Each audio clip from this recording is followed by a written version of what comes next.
So I did this with North America and a lot of people enjoyed it, so we're going to do another one for Europe. These are going to be the players to look out for, the best player on each team, the best individuals that you should look out for to really do some damage in the Rocket League Spring Series.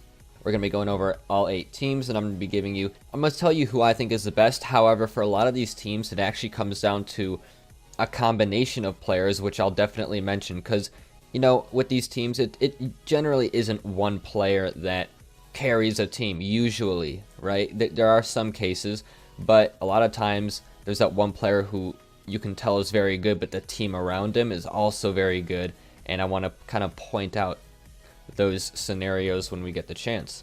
And hey, before we start, if you guys do enjoy, want to hit subscribe. We are on almost at 10,000 subscribers on this channel, at 7.1k at the time I'm recording this. It's just absolutely insane. At this rate, we'll definitely hit 10k, which has been the goal from the beginning, and thank you guys, it's been awesome. So first off, we have Renault Vitality, and this one is one of the harder ones to do because every single player on Vitality is just absolutely nuts. Every single player. Just to give you a quick background on some of these guys, every single player on Vitality was either first or second in terms of goals per game and assists per game throughout the entire league. Fairy Peak was #1 in goals per game, Alpha 54 was #1 in assists per game, but KDOP was #2 for both. I mean, all of these guys just insane, incredible back in RLCS Season 9, but I'm giving it to KDOP because I think KDOP is the best player in the entire world right now, 100%. Like I said, KDOP was one of the few individuals who dominated many different stats in RLCS. He was second in goals and assists. There really isn't anyone who had better stats to compare than KDOP. I mean, KDOP was the most dominant force just all around the field. You know, he passes, he shoots. The only reason KDOP and the guys on Vitality didn't have like a bunch of saves is because they never needed to play defense. They were so good, right? I mean, no one could put shots on their net.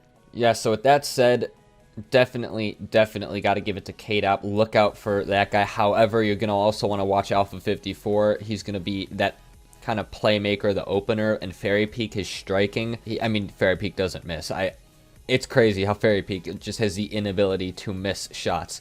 But all 3 of those players so dominant, so great. But yeah, I give it to KDOP. And then Dignitas. Dignitas, this is not as hard. Without a doubt, 100% Astral.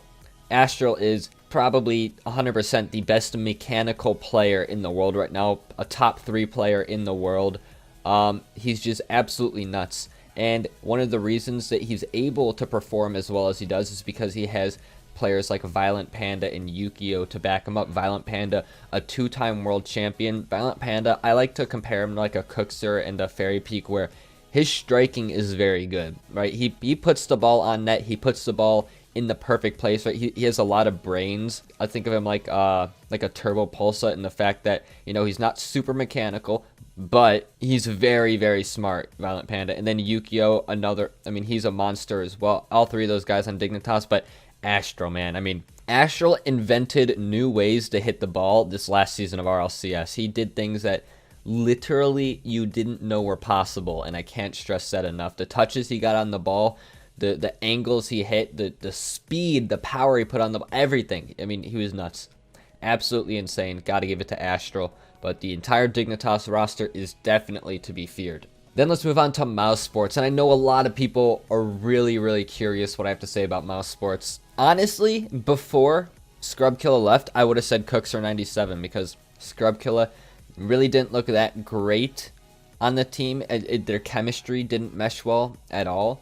But I think that Cookser was really the one who kept shining. Speed had a lot of off weeks. I think Cookser was the most consistent on the team. But when Arju came on the team, man, when they got Arju, it was a completely different team. Speed has never looked off. Cookser has never looked off. Arju has been popping off. For right now, because Arju is so new, and I don't know how he's going to play when the pressure really gets... Well, we do know how he's going to play when the pressure really gets on. He played well at regionals, but how consistently can Arju play that's the question. I'm going to give it to Cookser 97 because The man's been in the game for so long. He's shown so much consistency. Again, he's a top 4 team in Europe this season. He's been in it since season 1. The man's just so consistent. Got to give it to him. The man, like I told you, just like Fairy Peak, Violent Panda, he puts the ball in the back of the net, right? Cookser is I believe is to be one of the best finishers in all of Rocket League right now. Just if he has the chance to put the ball away, I mean, he converts. But I also need to stress how good Arju is. Arju, they really had him playing that front man, that mechanical role, and he was performing. I mean, don't get me wrong, Arju was overperforming, to say the least. Like, if Arju continues to play the way that he was back in regionals and his 1 game of league play, or 2 games of league play, I would go as far as to say that Arju is the best on this team. But I want to see more consistency from Arju. But I do see a lot of good things from this roster. But I'm going to give it to Cookser right now. Man's a monster, a legend of the game, deserves it. And FC Barcelona. Now, some people might be surprised. However, some people might not be. I'm going to say who, obviously, in my opinion, is the number 1. I think this is obvious, and it's Ronicky, right? Flakes. Obviously, Flakes has had some very good showings. When Flakes is on, he gets shit done, to say the least. Okay, Flakes is great, but Ronicky gets more shit done, to be, let's be honest. I mean, when everyone's on, the way that Barcelona needs to play is getting the ball out to Ronicky, because Ronicky hits bangers into the back of the net, and he doesn't miss when he's on, right? Devo has had a great defensive season. Flakes as well. Flakes, honestly, I think that, yes, he looks good on offense, very flashy on offense, right? I mean, we see him hit turtle flicks in RLCS, do like insane dribbling all 3 men of the other team. But Ronicky's done similar things, except the turtle goal. But Ronicky does similar things, and he scores more when they're getting the ball out to Ronicky, pushing the ball out to him, and letting him take his shots. I mean, they actually have a really good counter-attack game, I beg to say.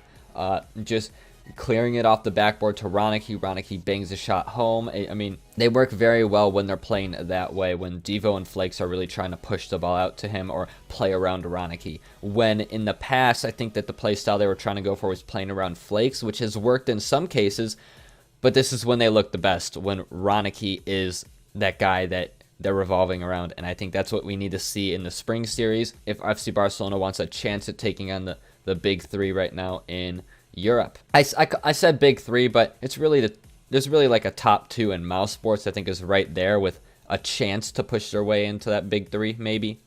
But again, that's a conversation for a completely different video. And then next up on the list, we have the Clappers. And I know the big question, are they going to get clapped? Will they clap? What's going to happen?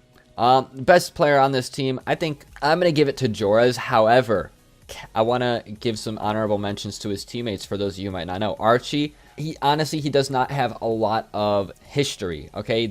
These guys are relatively new in the top level competitive scene. They've played in minor tournaments. They played great. Archie, when he's on, Archie's actually a monster. Sometimes Archie does look like the best player on this team. Calix, on the other hand, he was in RLRS back in Season 7. He ended up dropping out. I think his team got 7th place, but he is the only one on this team with RLCS/RLRS experience. And then Joras, though, man, arguably the greatest ones player right now in the world. I mean, his mechanics are great. Like, Joras has some insane mechanics. He's a top-level player. He's very consistent when he plays well, which is why I think Joras is the best player on the Clappers, and he's going to be the guy you're going to be looking out for. However, I don't think the Clappers will have a chance if Archie and Calix are not all playing well together. This will be a tough matchup for them. I mean, they have no RLCS experience, right? Calix has 1 season of RLRS, that's it. These guys are going to go up against 5 RLCS teams, right? No, 6. Yeah, Canyons is the only other one who's an RLRS team, and a top-level RLRS team at that. So, Canyons, very good. Very good. So, Clappers looking like the underdogs in the spring series. However, if they can all get in on the mix, if they can definitely do some damage if they're all playing well, but it's going to be hard, right? Nerves might get to them. We saw it in the North American Spring Series, Turinturo. I mean, he really did throw the last game they played, but it all comes down to nerves. And these are things that they're going to fix and develop as players in the future. Then we get on to Endpoint, and this one's going to be very hard for me as well, because Endpoint obviously did not have the greatest season. I mean, they had unarguably a bad season. Okay, and I don't think Virtuoso ever showed that he is the best player on this team, so that's why I'm not going to pick him.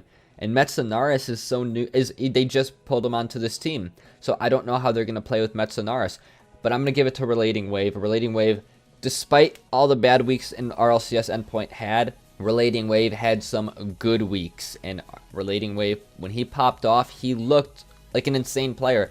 So I got to give this to Relating Wave. I think Relating Wave is the key for Endpoint if they want to not tank out of the Spring Series. Okay, he's shown some promise. However, I can definitely see maybe making a case for Metsanaris. I mean, he's another great player, but again, we haven't seen anything from him on this team. Very new to this team, so we're gonna see how that plays out. Then we get on to Canyons, and I do want to mention about Canyons that they used to be RCD Espanyol, and then remember RCD Espanyol dropped their roster, then they became Stonkers in the promotion relegation tournament. So Stonkers is Canyons, because then they later became Canyons. So I know a lot to remember, a lot of team roster changes going on, but I just thought that, hey, just in case you didn't know, I should explain that to you. The thing about Canyons is that they dominated the rival series. The question is, how will they do in RLCS? A completely different monster. These teams are just on a completely another level.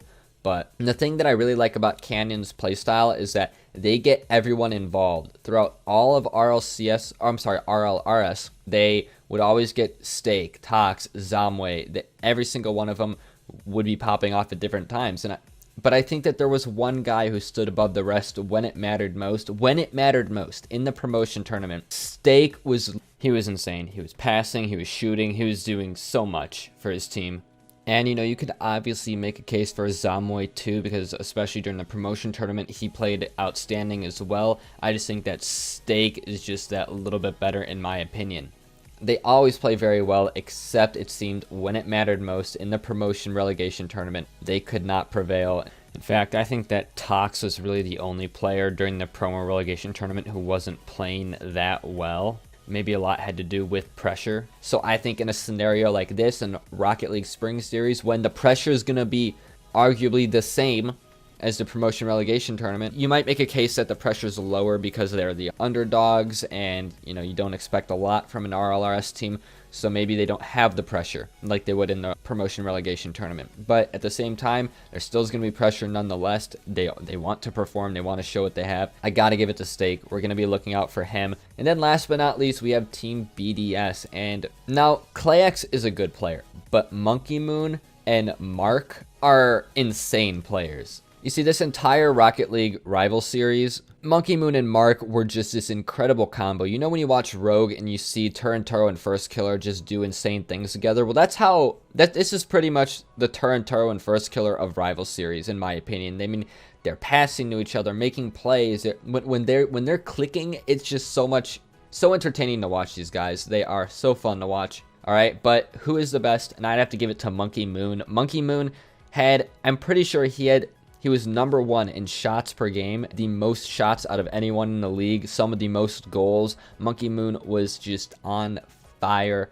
right? But not to discredit Mark as well, because Mark, his teammate, they clicked so well together. Monkey Moon would not have been able to perform as well as he did without Mark by his side. So I'm going to be looking for those two to step it up, but Monkey Moon specifically is going to need to be playing well. And that is how Team BDS are going to be able to do some damage in this Rocket League Spring Series. And yeah, that is every single team that I had to go over. That's 8 teams. That's who I believe is the best. A brief description of the team, just so you guys know what to look out for. A brief history.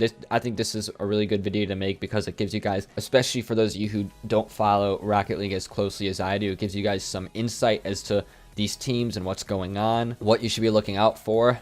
If what I said doesn't come to fruition, then maybe they've had a playstyle change. And, you know, it just helps you guys understand what's going on a little bit more. So I really like it. And you guys really loved the North America video I did, so thought I'd make this one too. Honestly, thank you guys all for watching. If you guys did enjoy, hit subscribe. But thank you guys so much, and I'll see you guys in the next one. Peace.